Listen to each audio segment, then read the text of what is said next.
What is up mga kabuhok? My name is Balbon and welcome back sa ating unboxing series. Ayan, meron po tayong guest for today, isang Shoei na helmet at ito po ay yung Hornet ADB. Ayan. Ito po ay yung touring dual sport helmet ng Shoei. So, sa mga bagong pasok lang po, sa mga bagong panood, Tokyo based po ako. Dito po ako nagwo-work sa Japan.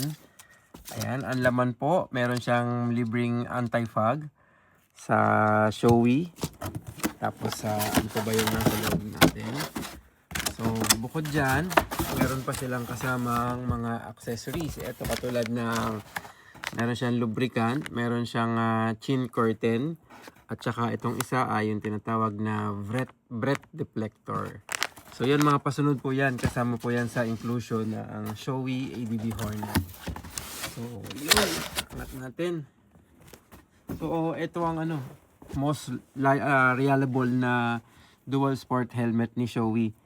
At ayan, unbox natin tapos bigyan natin ng kwento. So, meron pong inilabas yung 2206 na DOT ECE rating ng pangalan nitong helmet na to. Hindi masyadong, hindi ko alam, parang nahirapan yata si Shoei tungkol dito sa kasi ito yung pinakahuling helmet na nilabasan nila ng 2206 na ECE rating. Yun po yung bagong rating pagdating sa standard. So, yung kanilang itsura halos same lang.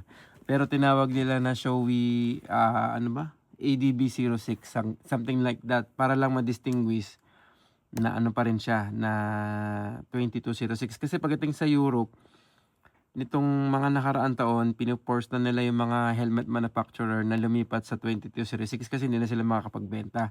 So si Shoei, ito yung pinakahuling lineup sa Europe sa Europe na ginawa nila ng 2206 na model. Yan. Pero parang same lang, walang pagbabago. Hindi ko alam kung babaguhin ba nila yung design ng ADB kasi matagal na rin tong helmet nito. Ang kasabayan nito yung Arai Tour Cross 3.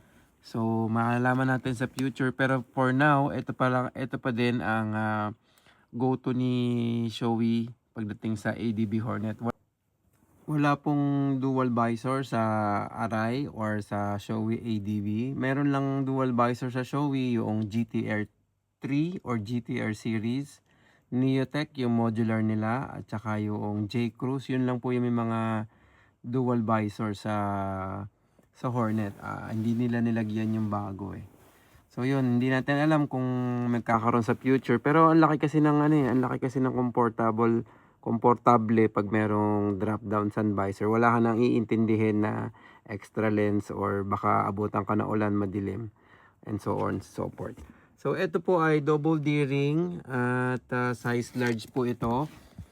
Katulad po ng ibang mga helmet, pwede rin po itong gamitin na walang tuka. Tutwist nyo lang po to half twist din yung kabila. Ito. Tapos para matanggal yung ibabaw, pipindutin nyo yung part na to, pindot and then hatak. So yon. So sa mga meron po nitong lens pala, ang available na lens para dito ay silver at saka smoke galing sa Shoei. Pero kung kailangan nyo po ng third party na photochromic, meron po tayo. Kung may kailangan po kayo or kung gusto nyo ng ganitong helmet, mag-PM po kayo sa akin sa Helmet ni Balbon at sagutin ko po kayo as soon as possible. Lagi naman ako online. Ride safe. Peace out.